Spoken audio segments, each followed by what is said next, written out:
Hello students, welcome to chemistry class. Today we are going to study the SN1 mechanism. In previous lecture we studied the SN2 mechanism, but now we are going to study the SN1 mechanism. हमने SN1 mechanism अभी हमें study करना है. And SN1 stand for the unimolecular nucleophilic substitution reaction. ठीक है, SN1 stand for unimolecular, 1 stand for unimolecular, N stand for nucleophilic, S stand for substitution reaction. तो SN1 stand for unimolecular nucleophilic substitution reaction. Okay, ये हमें study करना है. इसके पहले हमने SN2 स्टडी किया था, तो उसमें जनरली जो हमने अटैक का जो करवाया था उसमें बैक साइड से अटैक हुआ था. मतलब हमारा रिएक्टेंट जो था मिथिल ब्रोमाइड था और वहाँ पे भी हमने न्यूक्लियोफाइल लिया था OH- आयन. जब हमने रिएक्शन की थी तो OH- आयन का अटैक जो है वो एग्जैक्टली बैक साइड से हुआ था Br के. ठीक है, अब क्यों? क्योंकि Br ये बहुत बल्कि ग्रुप है, इलेक्ट्रोनेगेटिव है, तो there produces steric hindrance while attacking from the front side, so that OH- attack from the back side, and so that we get a two product, inversion product. We get one product, that inverted product, because reactant is, if reactant is trans, then we get a product, it's a cis. मतलब likewise हमें total inversion product मिला क्योंकि attack back side से हुआ. ठीक है, nucleophile जिस side में है उसके एग्जैक्टली बैक साइड से अटैक होने की वजह से हमें पूरा इन्वर्टेड प्रोडक्ट मिला था. ठीक है, अब हमें SN1 मैकेनिज्म स्टडी करना है. SN1 mechanism, the reaction between the tertiary butyl bromide and the hydroxide ion. ठीक है, अब वहाँ पे हमने क्या यूज़ किया था?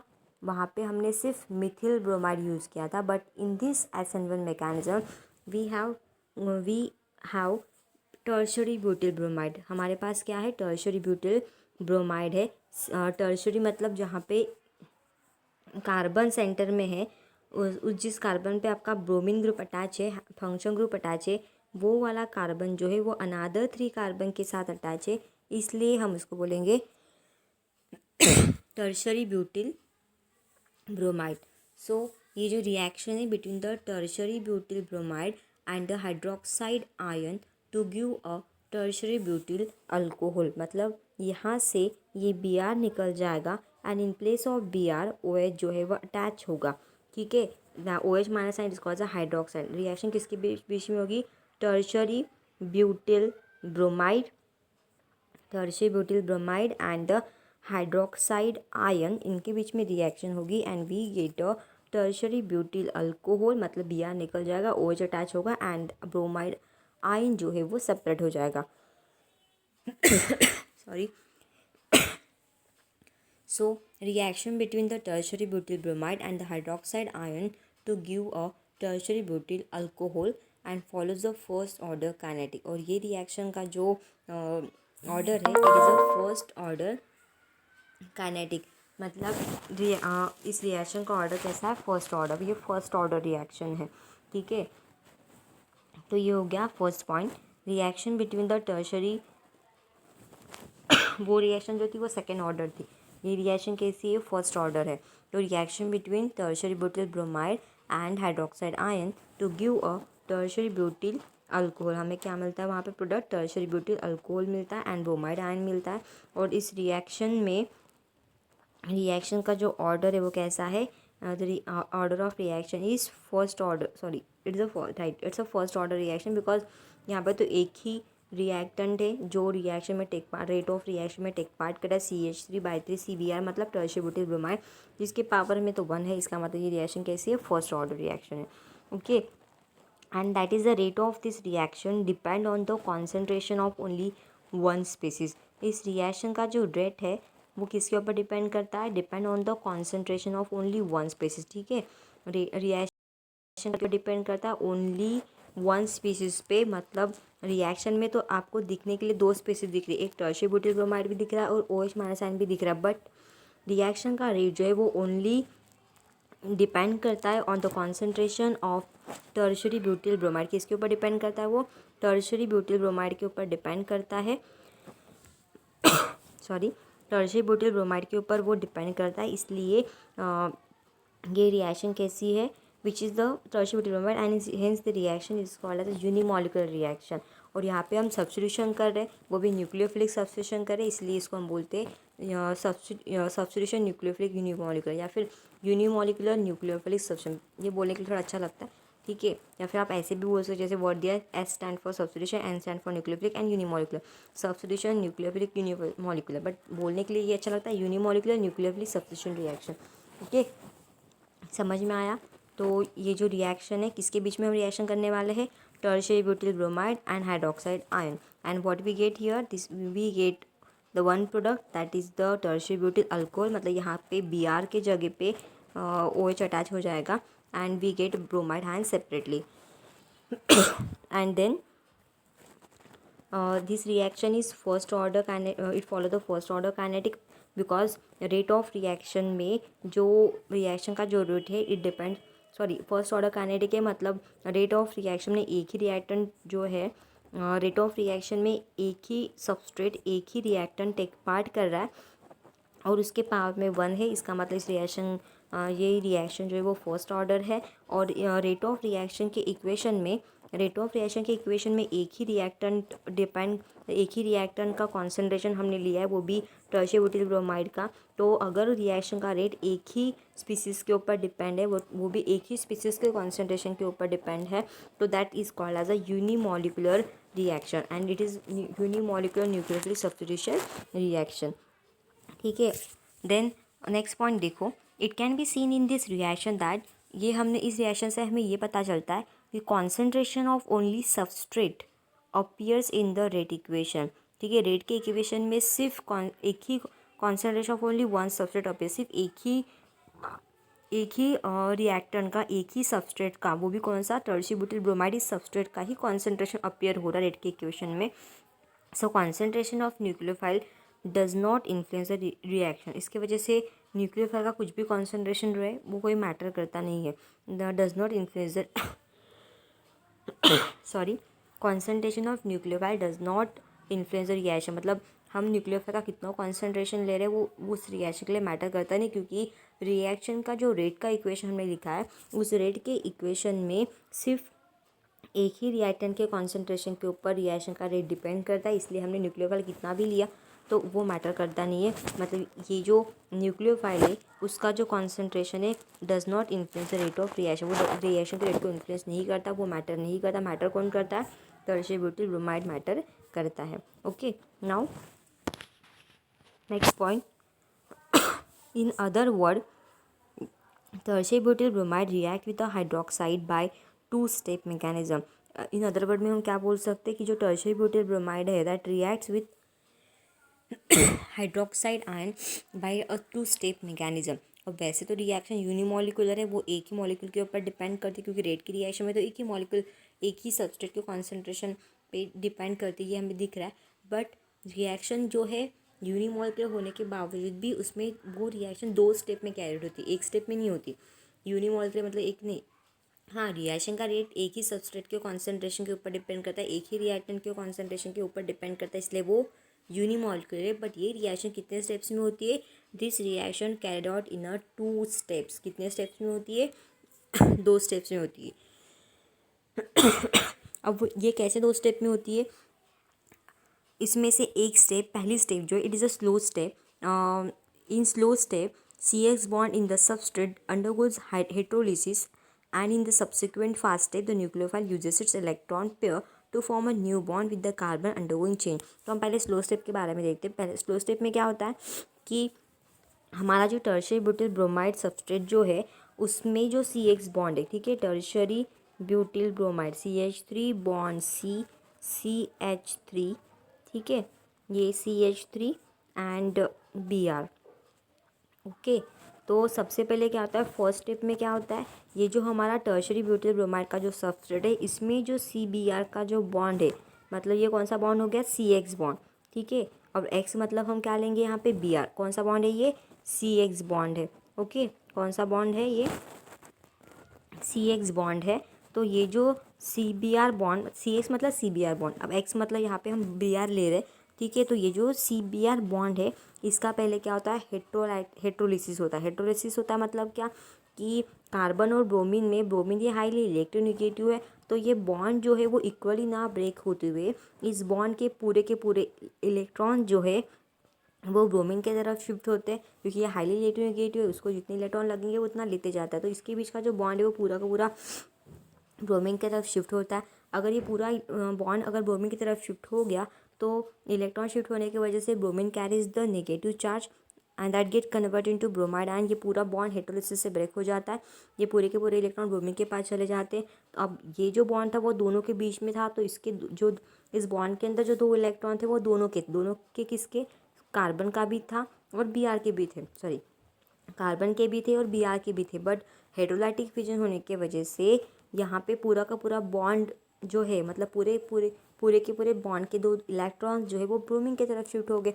तो बिकॉज ऑफ दैट इलेक्ट्रॉन इसके पास ज़्यादा हो गए, तो it carries negative charge. But what about carbon, carbon के पास के इलेक्ट्रॉन भी चले गए, बॉन्ड में जो इलेक्ट्रॉन थे वो कार्बन के भी थे, क्योंकि जब बॉन्ड बनता है तो एक इलेक्ट्रॉन कार्बन का, एक इलेक्ट्रॉन ब्रोमीन का, बट दोनों के दोनों इलेक्ट्रॉन किसके पास जा रहे, ब्रोमीन के पास जा रहे, ठीक है। तो इसके वजह से क्या हो रहा है, वहाँ पे bromine carries the negative charge, bromine के पास नेगेटिव चार्ज आ रहा है, बट कार्बन के पास से इलेक्ट्रॉन जा रहे हैं, उसके पास इलेक्ट्रॉन की कमी हो रही है। तो इसका मतलब उस कार्बन के ऊपर क्या आएगा, पॉजिटिव चार्ज। तो यहाँ पे जो स्पीसीज बनेगी CH3 बॉन्ड C, ठीक है, CH3,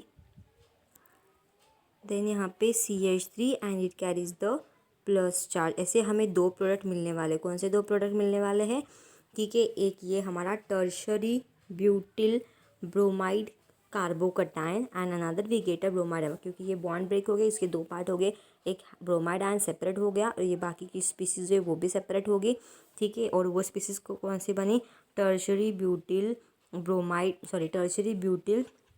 ion, it is called a tertiary butyl ion, ठीक है। टर्शियरी ब्यूटिल आयन बन गया। तो ये हमारी कौन सी स्टेप है, it is our first step, ठीक है। यहाँ पे क्या हुआ, हेट्रोलाइटिक फिजन हुआ है, ये पूरा का पूरा बॉन्ड ब्रोमीन की तरफ शिफ्ट हो गया। Because of that bromine carries a negative charge, but carbon के पास के इलेक्ट्रॉन कम हुए, क्योंकि ये बॉन्ड के इलेक्ट्रॉन दोनों के थे, बट पूरे के पूरे इलेक्ट्रॉन ब्रोमीन के पास जाने की वजह से कार्बन के पास इलेक्ट्रॉन कम हो गए। और जिसके पास इलेक्ट्रॉन कम हो जाते हैं वो हमेशा पॉजिटिव चार्ज कैरी करता है, जिसके पास इलेक्ट्रॉन ज़्यादा हो जाते हैं वो नेगेटिव चार्ज कैरी करता है।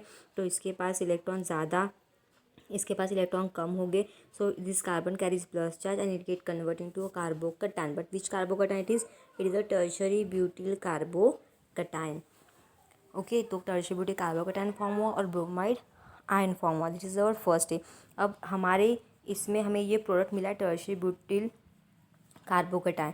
तो ये जो टर्शरी ब्यूटिल और ब्रोमाइड तो सेपरेट हो गया, तो ये जो टर्शरी ब्यूटिल कार्बन जो है वो हाईली रिएक्टिव है, इट अंडरगोज सेकेंड स्टेप। ये किस में जाएगा, और ये स्टेप बहुत स्लोअर स्टेप है, ये जो स्टेप है वो कैसी स्टेप है, स्लो स्टेप है, ये बहुत स्लोली ब्रेकिंग होता है। अब जैसे ये टर्शरी कार्बोकटायन बन जाएगा तो it undergoes the second step, वो सेकेंड स्टेप में जाएगा जो कि बहुत फास्ट है। ये टर्शरी ब्यूटिल कार्बोकटायन जो है वो किसके पास जाएगा, किसको अपनी तरफ अटैक करेगा, रिएक्शन में जो हमने OH माइनस आयन लिया था उस OH माइनस आयन को ये अपने तरफ अट्रैक्ट कर लेगा और इसके साथ वो बॉन्ड बनाने की कोशिश करेगा, वो भी फास्टली, क्योंकि ये स्टेप कैसे फास्ट है। तो हमारी सेकेंड स्टेप कौन सी है, ठीक है, हमारी सेकेंड स्टेप कौन सी है, हमारी सेकेंड स्टेप है टर्शरी ब्यूटिल ब्रोमाइड का जो कटायन है CH3 bond C bond CH3 bond CH3 this carbocation. और हमारे रिएक्शन मिक्सचर में क्या है, हमारे रिएक्शन मिक्सचर में क्या है, न्यूक्लियोफाइल है, that is OH minus ion. तो ये OH माइनस आयन जो है वो इस कार्बोकटायन के ऊपर अटैक करता है, ठीक है। एंड व्हाट इट फॉर्म्स और ये रिएक्शन कैसी है, बहुत ही फास्ट रिएक्शन है, ठीक है। कैसे रिएक्शन है, फास्ट रिएक्शन है। ये OH माइनस आयन इसके ऊपर अटैक करके इस कार्बोकटायन के साथ ज्वाइन होता है। तो यहाँ पे ये CH3 बॉन्ड CH3, ठीक है, और ये आपका OH, it is called as a tertiary butyl alcohol इसको क्या बोलते हैं, टर्शरी ब्यूटिल अल्कोहल, जो कि आपको यहाँ पे लिख के दिया ही हुआ है। तो ऐसे दो स्टेप में रिएक्शन होती है, एक नया बॉन्ड फॉर्म होता है कार्बोकटायन का कार्बन और न्यूक्लियोफाइल OH माइनस आयन के बीच में। देखो यहाँ पे ये आपकी फर्स्ट स्टेप। अब देखो ये CH3Br को इस तरीके से, ये 3 CH3 है, ठीक है, ये 1 2 3 CH3, तो हमने डायरेक्टली इसको CH3/3 और सेंटर वाला C लिखा है, और ये बॉन्ड Br है, ठीक है, और ये Br ब्रेक हो गया तो it forms a carbocation intermediate. फिर सेकेंड स्टेप में ये जो कार्बोकैटायन है वो न्यूक्लियोफाइल को क्या करता है, ये जो कार्बोकैटायन है पॉजिटिव चार्ज, इसके ऊपर ये न्यूक्लियोफाइल अटैक करता है और वहाँ पे इनके बीच में एक नया बॉन्ड फॉर्म होता है, ठीक है, तो it forms a new product, we get a tertiary butyl alcohol. तो ये हो गया हमारे रिएक्शंस, ठीक है, ये हमारी रिएक्शंस होगी। Now next point is about the silent feature, ठीक है, अब हमें क्या स्टडी करना है, salient features of SN1 mechanism. SN1 mechanism का हमें साइलेंट फीचर स्टडी करना है, ठीक है, हमें क्या स्टडी करना है, salient features of SN1 mechanism. SN1 mechanism का हमें साइलेंट फीचर स्टडी करना है। Silent feature of SN1 mechanism, देखो सबसे पहला पॉइंट देखो कि 2 स्टेप मैकेनिज्म, ये SN1 जो मैकेनिज्म वो कैसा है, 2 स्टेप मैकेनिज्म है, मतलब वो 2 स्टेप में होता है, ठीक है, ये तो हमें पता है। पहली स्टेप फास्ट स्टेप होती है, सेकंड स्टेप स्लो, सॉरी पहली स्टेप स्लो है एंड सेकंड स्टेप फास्ट है। पहले स्टेप में हेट्रोलिसिस होता है जहाँ पे हैलाडाइन और टर्शियरी ब्यूटिल कटायन बनता है। फिर सेकंड स्टेप में जो कटायन फॉर्म होता है वो अटैक करता है न्यूक्लियोफाइल को अपनी तरफ अट्रैक्ट करता है, and there is a formation of new there is a formation of new COH bond, okay, तो ये हो गया हमारे सेकंड स्टेप, इसलिए ये मैकेनिज्म 2 स्टेप में होता है, इज द फर्स्ट पॉइंट। अब second point, heterolysis of CX bond in the slow and reversible first step to form a planar carbocation. तो मैंने जो अभी बताया फर्स्ट स्टेप में क्या होता है, हेट्रोलिसिस होता है, ठीक है, पहली स्टेप क्या है, हेट्रोलिसिस ऑफ CBr बॉन्ड, और ये स्लोवर स्टेप है और वो रिवर्सिबल है, मतलब इसको ये रिवर्स भी हो सकती है, मतलब हम इसको कार्बोकैटायन बना सकते हैं, कार्बोकैटायन से फिर से ब्रोमीन को अटैच करके फिर से हमें टर्शियरी ब्यूटिल हैलाइड मिल सकता है, मतलब रिएक्टेंट से प्रोडक्ट भी दे सकती है और प्रोडक्ट से रिएक्टेंट भी दे सकती है, रिवर्स हो सकती है, इसलिए रिएक्शन रिवर्सिबल है और स्लो है। और यहाँ पे जो कार्बोकैटायन मिल रहा है, ठीक है, हमें जो यहाँ पे कार्बोकैटायन मिल रहा है वो कैसा है ये कार्बोकैटायन जो यहाँ पे हमें मिल रहा है वो कैसा, प्लेनर कार्बोकैटायन है, ठीक है, कैसा है ये, एक पर्टिकुलर प्लेन, मतलब एक प्लेन में है, it is called a planar carbocation. Then third point, attack of nucleophile. Third step में क्या करेंगे हम, अटैक होगा पहले न्यूक्लियोफाइल का, that is our second step of reaction, attack of nucleophile. तो सेकेंड स्टेप में ये जो कार्बोकैटायन बनता है उसके ऊपर न्यूक्लियोफाइल का अटैक होता है, ठीक है, न्यूक्लियोफाइल का अटैक होता है on the carbocation intermediate in the fast second step two forms a product. ये होगा हमारे सेकेंड स्टेप में, और हमें क्या मिलेगा, टर्शियरी ब्यूटिल अल्कोहल का प्रोडक्ट मिलेगा। ये हमारी सेकेंड स्टेप है, यहाँ पे न्यूक्लियोफाइल का क्या होता है, अटैक होता है, ठीक है, न्यूक्लियोफाइल का अटैक होकर हमें टर्शियरी ब्यूटिल अल्कोहल का प्रोडक्ट मिलता है। देन उसके बाद ये हो गया हमारा third point. Now we are going to start the fourth point. So fourth point में क्या आएगा कि SN1 रिएक्शन जो है is carried out at a chiral carbon in an optically active substrate. SN1 reaction जो है वो हम कैरी आउट कर रहे at a chiral carbon in an optically active substrate. Optically active substrate में कार्बन पे हम क्या करेंगे, कायरल कार्बन पे हम क्या कर रहे हैं, इसका प्रोडक्ट बना रहे हैं, ठीक है। SN1 reaction is carried out at a chiral carbon in optically active substrate. Optically active substrate में कायरल कार्बन पे हम ये SN1 रिएक्शन कर रहे हैं, तो product form is nearly racemic. Product कैसे फॉर्म होगा, नियरली रेसिमिक फॉर्म होगा, ठीक है, and this indicate that SN1 reaction proceed mainly with the racemisation. SN1 reaction कैसे प्रोसीड होती है, रेसिमाइजेशन से प्रोसीड होती है, ठीक है। रेसिमाइजेशन से प्रोसीड होती है मतलब क्या, कि यहाँ पे हमें रेसिमिक मिक्सचर मिलता है, ठीक है, रेसिमिक मिक्सचर मतलब हमें डी और एल फॉर्म मिलेगा। अब कैसे देखो, both this means that both enantiomers of product are formed in almost equal amount in SN1 reaction is a result of formation of planar carbocation intermediate. This means दोनों जो इनांशियर product मिलते हैं वो equal amount में हमें form होते हैं, मतलब हमें यहाँ पे रिएक्शन के टाइम पे डी फॉर्म भी मिलेगा और एल फॉर्म भी मिलेगा, ठीक है। यहाँ पे 50% इन्वर्जन एंड 50% रिटेंशन होगा, ठीक है। जब हम इस कार्बोकैटायन पे जब न्यूक्लियोफाइल का अटैक होगा तो इस न्यूक्लियोफाइल अटैक में वो जो न्यूक्लियोफाइल है वो कार्बोकैटायन प्लेनर होने की वजह से वो फ्रंट साइड से भी अटैक कर सकता है और इवन वो बैक साइड से भी अटैक कर सकता है। इसलिए हमें 50% जो प्रोडक्ट है वो अगर हमें लेफ्ट डी फॉर्म में मिलेगा तो 50% प्रोडक्ट हमें कैसे मिलेगा, एल फॉर्म में मिलेगा। मतलब हमें 50-50% मतलब equal amount of L form and D form मिलेगा 50%। क्योंकि क्यों पॉसिबल है, बिकॉज हमें जो कार्बोकैटायन मिल रहा है, ये जो कार्बोकैटायन है यहाँ पे, ये जो कार्बोकैटायन बन रहा है इस पे जो हम न्यूक्लियोफाइल का अटैक करवा रहे तो वो फ्रंट साइड से भी पॉसिबल है और बैक साइड से भी पॉसिबल है। इसके वजह से यहाँ पे जब अटैक होगा तो 50% हमें डी फॉर्म मिलेगा और 50% हमें एल फॉर्म मिलेगा, मतलब दोनों का इक्वल अमाउंट मिलेगा। और जब D and L equal amount में जब होते हैं तो what it forms racemic mixture. वो क्या फॉर्म करता है, रेसिपिक मिक्सचर फॉर्म करता है, ठीक है। तो इसीलिए वहाँ पे दिया है कि जब एसिड रिएक्शन प्रोसीड होती है तो there is a racemization take place, ठीक है। Proceed mainly with the racemization, वहाँ पे रेसिमाइजेशन होता है, वहाँ पे आपको 50% डी फॉर्म मिलता है, 50% एल फॉर्म भी मिलता है। और डी और एल इक्वल अमाउंट में जब होते हैं तब वहाँ पे रेसिपिक मिक्सचर बनता है। मतलब ऑप्टिकली एक्टिव कंपाउंड का कन्वर्शन ऑप्टिकली इनएक्टिव प्रोडक्ट में हो जाएगा। मतलब रिएक्शन के पहले तो हमारा ऑप्टिकली एक्टिव सबस्ट्रेट है, चिराल कार्बन है उसमें, लेकिन जब रिएक्शन हो जाती है तो it get convert into a inactive product because it forms a racemic product ना। और रेसिमिक प्रोडक्ट ऑप्टिकली इनएक्टिव होता है, ना तो डी होता है ना तो एल फॉर्म होता है। It's a mixture of both, D और एल का इक्वल मिक्सचर होता है।